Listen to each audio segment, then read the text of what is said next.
Welcome to Heart-Based Medicine's Heart of Healthcare podcast, featuring Dr. Kyle Bradford-Jones, Associate Professor of the University of Utah School of Medicine. Fallible, reducing the stigma around mental health issues for healthcare professionals.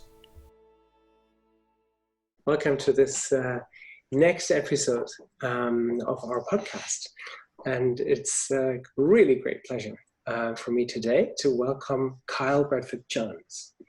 And this is for many reasons. Kyle Bradford is an associate professor of the Department of Family and Preventive Medicine at the University of Utah.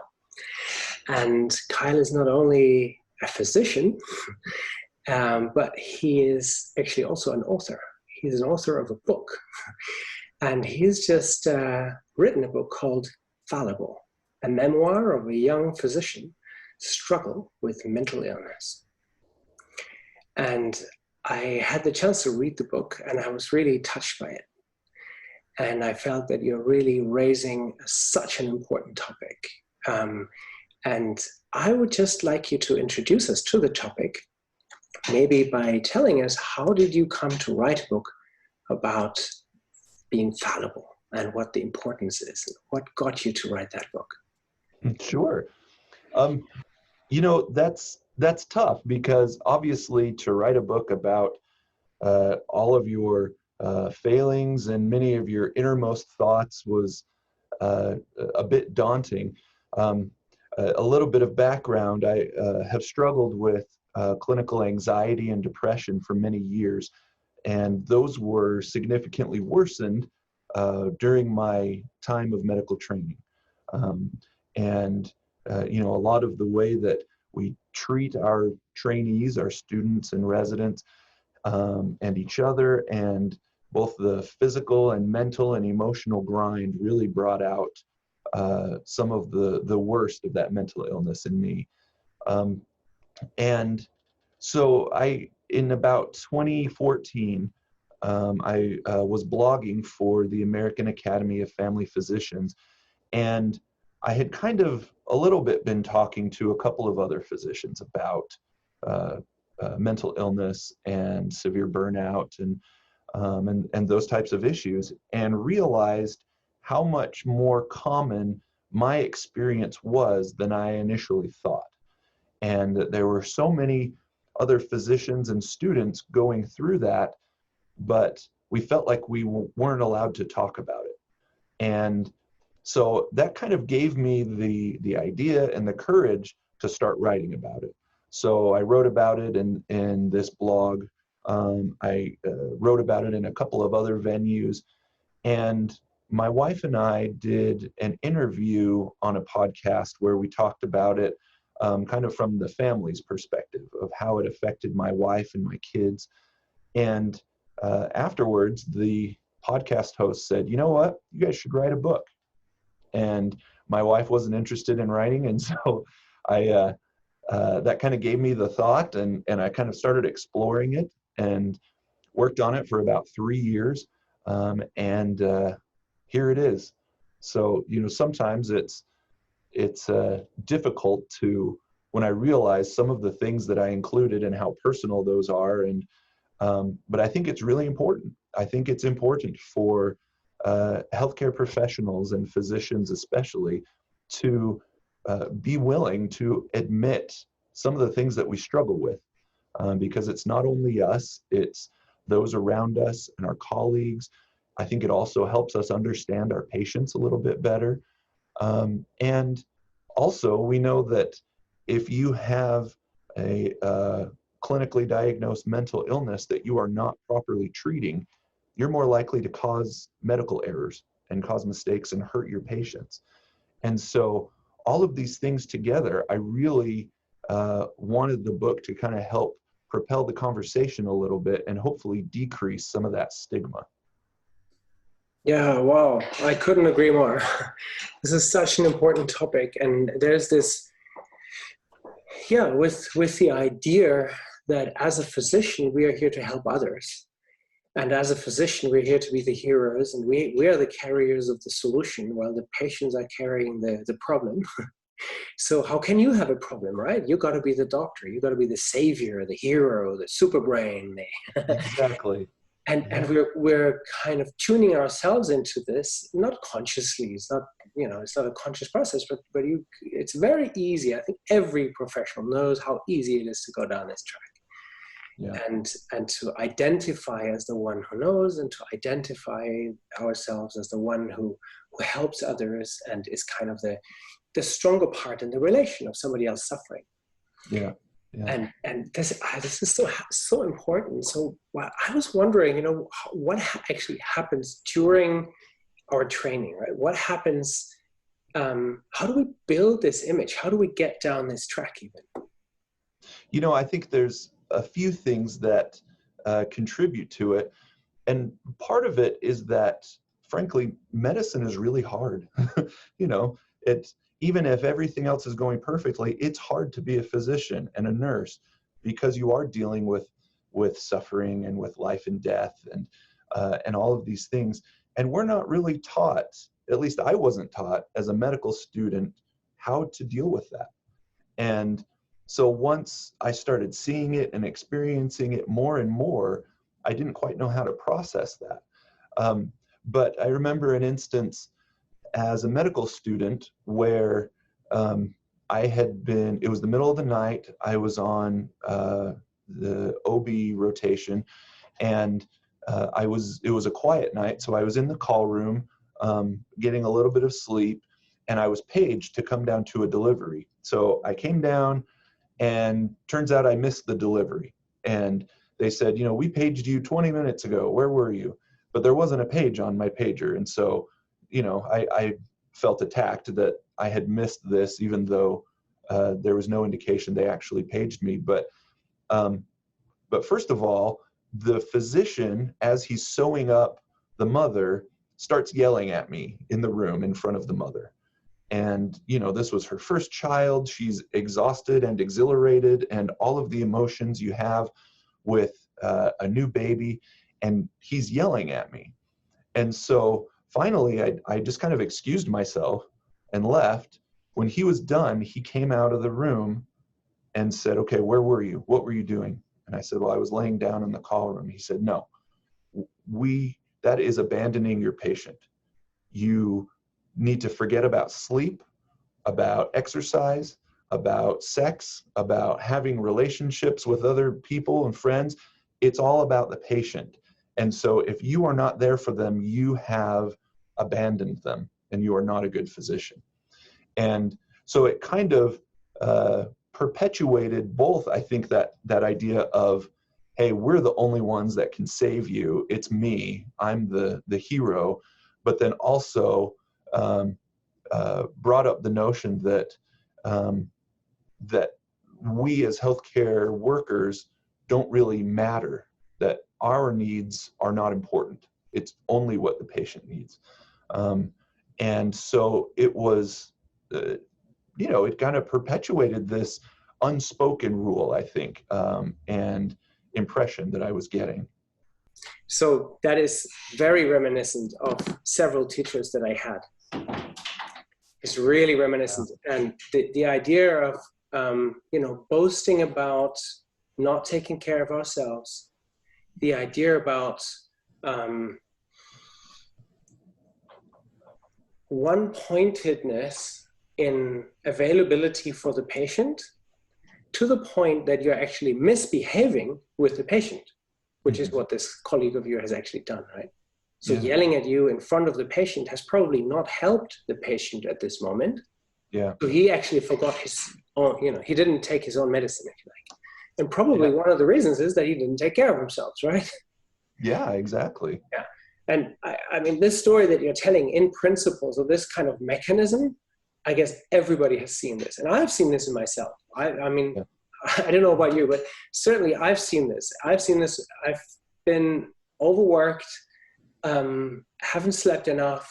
I was irritable, living off the vending machine and coffee for way too long. And this is not unusual. Yeah. Yeah. And it's hard too, because, so many of us go into this profession to help our patients and, to have those relationships. And so in some ways, we think we're doing them and ourselves this great service. Yeah. But if we are ignoring our own wellness, in the end, it hurts our patients. You know, kind of like you said, the physician was yelling at me in front of the patient, and, you know, we're not getting enough sleep or proper nutrition. We can't be expected to give our best to the patient to help them. It's amazing that this is so, you know, that this is not natural, right? It's amazing that, you know, here are two senior healthcare professionals talking to each other in 2020.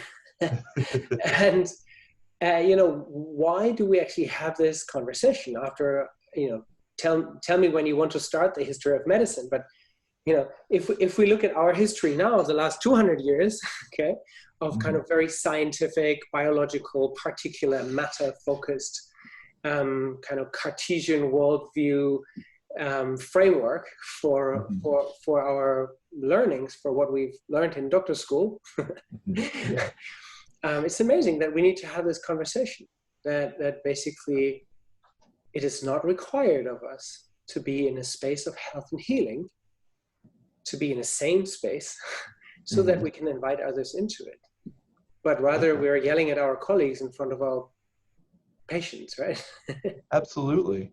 Well, and it's interesting because even though I had numerous experiences like that of being berated and demeaned and humiliated in front of colleagues and other professionals and patients, it's interesting because I've often thought, well, I'm sure part of that was because the other physicians are going through the exact same thing and they don't know how to deal with it.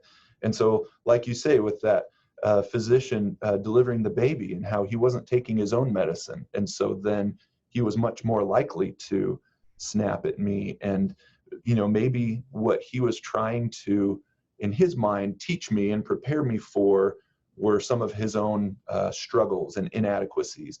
And so, you know, to avoid caring for ourselves, I mean, it just makes such huge waves across multiple people's lives in a negative way. That's so true. And you know, you talked about the safety effects, but that's kind of the really far end is when it comes to, you know, medical harm, when it comes to, you know, really patient safety questions where you're experiencing and where you're having an adverse experience because of the doctor not being in an adequate state of being.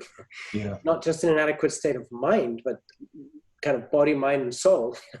Yeah. to be actually, you know, coherent as a human being. Yeah, absolutely. But not only is it a safety issue, it's also a quality. And I think you really make this, you know, this is really a point you make in your book, is that kind of the patients are not getting what they're deserving. Yeah. So we're learning in training that it's great to be to act like a martyr. Yeah. To actually not take care of ourselves, and this is kind of encouraged, and there's a heroic glamour to this, to sleep less and not look after yourself, and that actually is a disservice to our patients. So you're really pointing out a weakness, and I really love it in your book that you're not kind of finger pointing at your colleagues, but you're saying, look, this behavior of these very esteemed colleagues is a system failure anyway. Right? Yeah. And we get the system gets the outcomes that it's designed to get. And so when you're part of a broken system, of course, you're going to have broken physicians, so to speak. Isn't that crazy? So we're kind of entertaining our own misery, if you like. Yeah. And we're actually not helping ourselves to show up in the best version of ourselves. And how different did we get into medical school? Like, what were the intentions initially, and what was our state of mind and heart and initially? But why did we choose this profession? So what happens on the way in terms of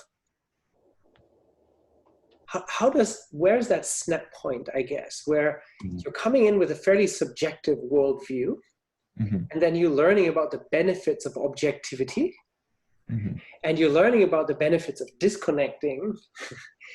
But then we don't find back home, right? So we're kind of going out on a journey and we never come home. So we don't get to integrate our skills that we have learned, the skills of science and objectivity, but bring them back home into our hearts. Yeah. So what happens there? Why is that? Why is that? You know, and I think that's a good way of putting it, where, you know, so many of us start out very optimistic and altruistic, and we want to help patients and we want to help people.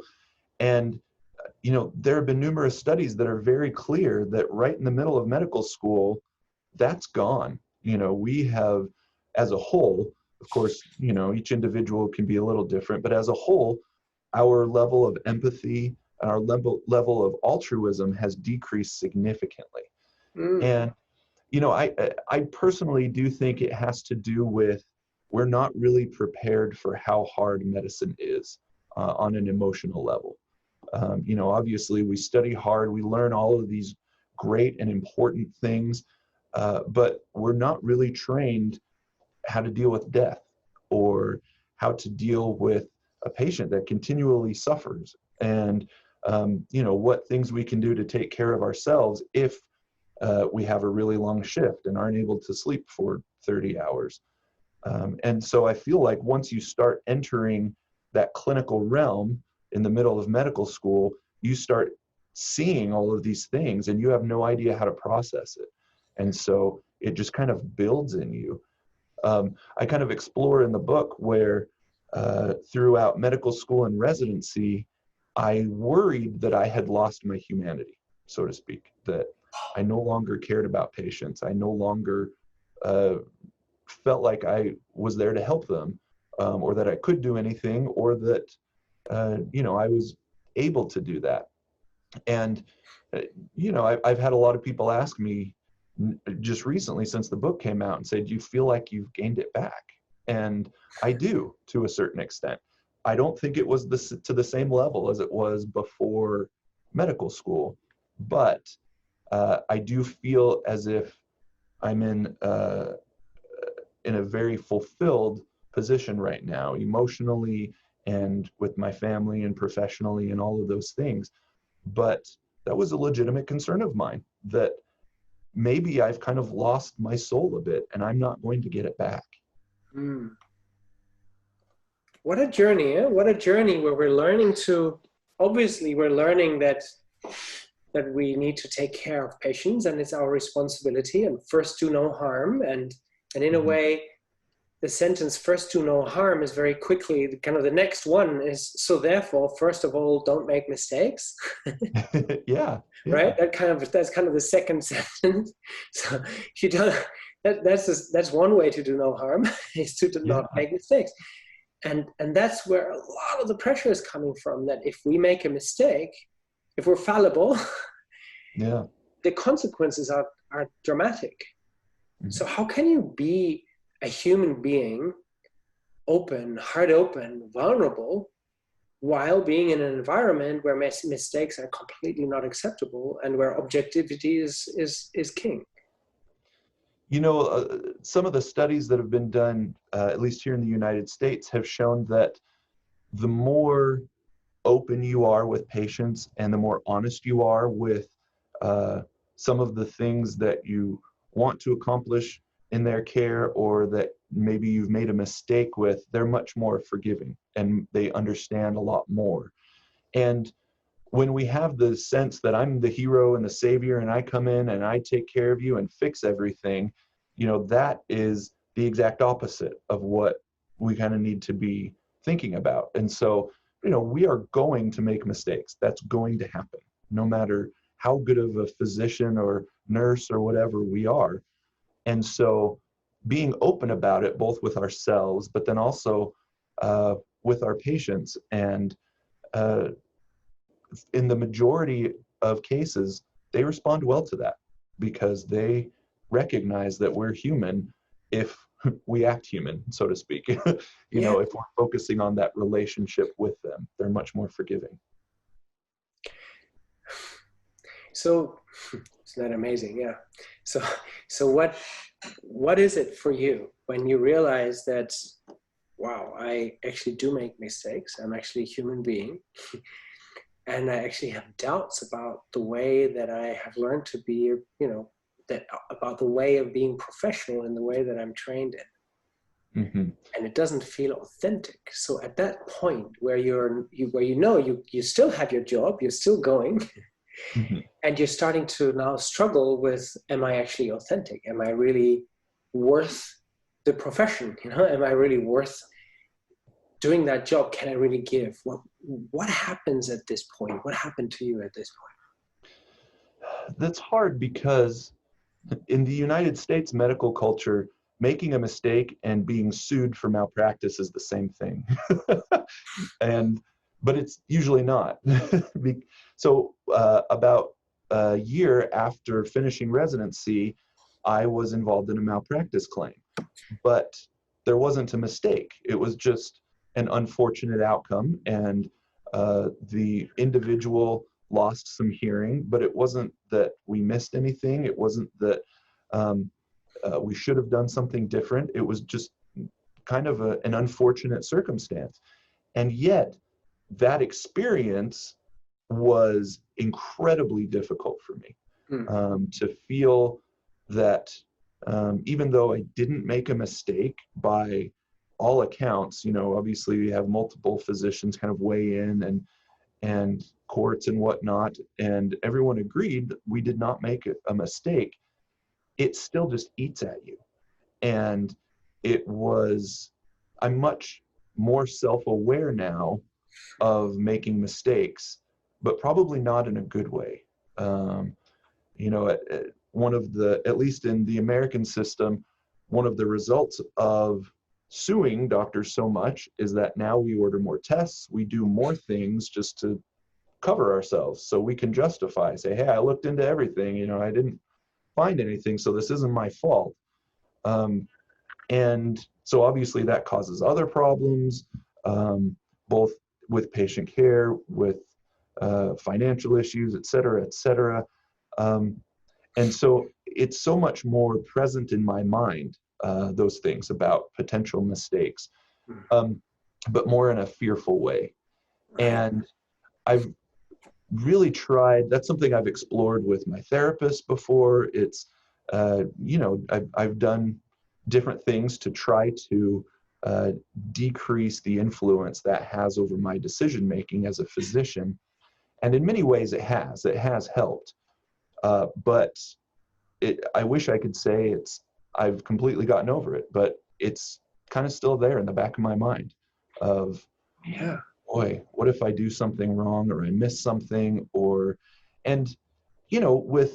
this malpractice claim, this poor woman, I felt awful for her that, she did have something bad happen to her, but it just wasn't anybody's fault. It was just life. And so even that still eats at you because it was a negative outcome, even if I did everything right. Yes, it's amazing. It's like, it reminds me sometimes at this kind of emotional level, it reminds me of a child, like if there's actually something you do wrong, okay? So we know both situations. We know situations where somebody claims that we did something wrong, while actually we did the best possible that we could to the best of, the current state of ignorance. And then sometimes we actually do make mistakes. And, for example, because we're not really coherent. And we're not actually we shouldn't actually be working. So yes, we do make mistakes. And so it reminds me a little bit of the situation where this claims industry reminds me where let's say you really make a mistake, like a child, okay? Let's say you drop a glass, okay? Or you break something, okay? You have a ball and you kick it into the window, and then that shock, I think everyone knows this moment where you, as a child, you really fucked up and you made a mistake, and you have this visceral experience of, oh my God, I didn't want that. Next thing that happens, if you're unfortunate, is that you get blamed on top of that. Right? So actually, in a change of culture, if we were to change paradigm, in a way, it should be the other way around, right? It should be like, wow, I'm so sorry for you that this happened to you, right? Yeah, yeah, So obviously it's difficult if you're the patient. I can understand that. If I'm the patient, then it's easier for me to blame you right, rather than to actually recognize that you're a human too. sure, And to say, I recognize that you tried your best, but I also recognize that you screwed up and now I have the consequences. Okay? yeah, yeah. So how do you see, I mean, is there a way out? What is the paradigm change, in other words, that we need? Yeah. I think you have to address it from kind of multiple angles. Um, that dealing with the potential of a mistake or being sued, whether it's a mistake or not that you commit, etc. I think that does go back to needing better training in medical school of how do you deal with this, because it will happen. And I also think I've heard people say, recommend that every medical student and resident have a therapist. And I totally agree with that. That to be able to, even if it's not a therapist, to have someone you can talk to and be open about it.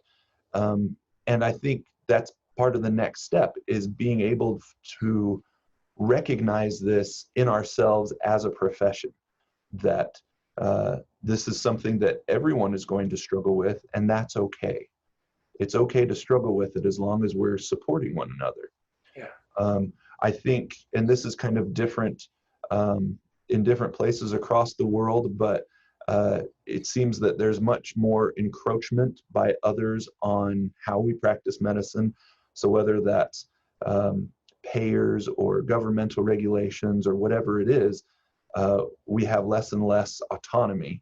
Mm-hmm. And obviously, when you are used to having a certain amount of autonomy to do what you and the patient together feel is best, and then you have this big roadblock, that frustration that happens over and over and over again can be so debilitating. And so, I feel like you kind of have to address all of these from different angles to give students and physicians better tools, but then make a big culture shift so that we're supporting each other and we're open to talking about some of these struggles, and also to free up physicians and other healthcare workers to be able to do our job and what we've been trained to do. I couldn't agree more. I love the idea that every student has like a coach, Yeah. has a mentor, and it makes so much sense. It's I just talked to a mother in my pediatric practice today, and she looked at me. She just kind of put her baby in a cradle, and I was just holding it, and then she said, it's amazing. This is my first child, and I've been educated, and I have a management position, and I learned all these things at school. But I feel so helpless as a mother, and I've never learned to be a mother. Yeah.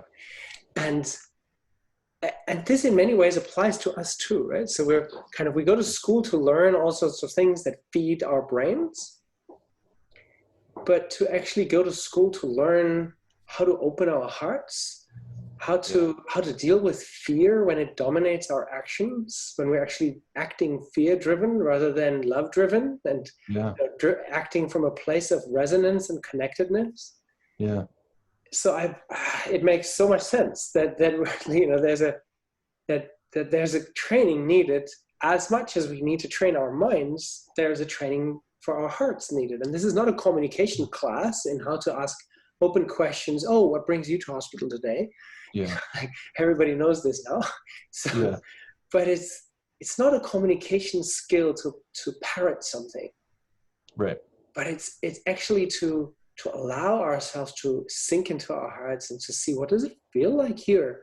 And what is the place from which I'm acting here? It's beautiful how you're describing that through your process that you went through in recognizing the issue and addressing it and taking responsibility, that you now feel more you feel more complete. You feel more, there's the family, you see your family again, you see, so all the things that the surgeon told you not to do, you're actually now doing, and now you're feeling more complete.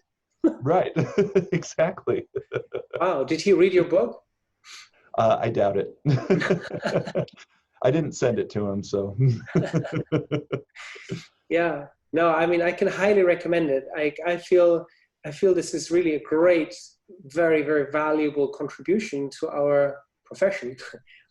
That you're naming this and you're describing it, and you're showing up so strong in your vulnerability, kind of really leading this recognition and guiding our way in this direction to be more humble and vulnerable. Yeah. And that's okay. I still, kind of like I mentioned earlier, I do feel fulfilled in my personal life, my professional life. I can still achieve the goals that I want to and be successful in the ways that I want to, even when, I've been through the ringer, so to speak, as we all have. Wow, beautiful. What a beautiful journey that you're sharing with us.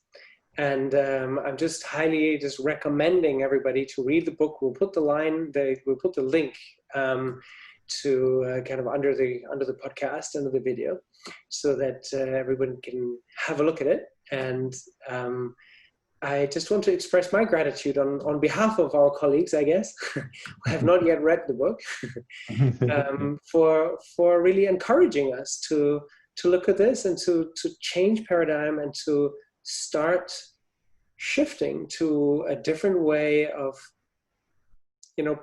projecting ourselves and to allow ourselves to show up more vulnerably, and by this actually more authentically and more fulfilled. And at the end, isn't that why we went to medical school? Yeah, absolutely. We wanted to do something meaningful and seek to do something that is actually deeply fulfilling, not just mentally satisfying, but actually deeply fulfilling. Yeah, absolutely. Well, thank you. I appreciate those kind words about the book. Beautiful. Well, thank you. And it's a really great pleasure to have you. And we will make this video available. And I hope that that this will start actually a conversation. As heart-based medicine is really a lot about actually now getting physicians together and starting the conversation about these topics and see what emerges from this, if we're not teaching this as some new ology from some teaching place, but we're actually kind of creating this together and see what evolves when we bring our heart intelligence to a different way of being physicians. Yeah, well, that's excellent. Thank you, Jan. Thank you. Thanks a lot for joining. My pleasure. Thank you. All the best. This has been a Heart-Based Medicine production. Thanks for listening.